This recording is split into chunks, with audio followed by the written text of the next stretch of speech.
I've been turning this into a miniature greenhouse over the past few months, and I wanted to show you everything I've done up until this point.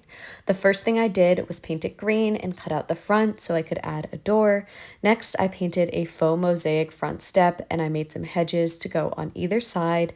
And then I spent days making these resin stained glass windows. And after that, I used my laser to make some herringbone brick flooring, and I used the same technique to make some pieces for the outside to tie everything together. I also spent forever making this ivy to go along the outside of the greenhouse.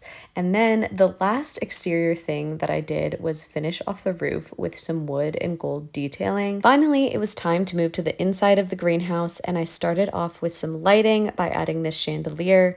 I then moved on to this indoor water fountain made out of polymer clay and resin, which I also made some polymer clay birds to sit along the edges. After that, I made a gardening bench that I gave a weathered look, and I filled it up with a ton of pots, a watering can, some tools, gloves, a bag of soil, some seed packets, and a plant. Then I sculpted this adorable kitty out of polymer clay, and I also made it a water bowl. I also made some gardening boots out of polymer clay, and then I used my laser to make this set of table and chairs, followed by a lemon tree where I sculpted and placed each individual leaf.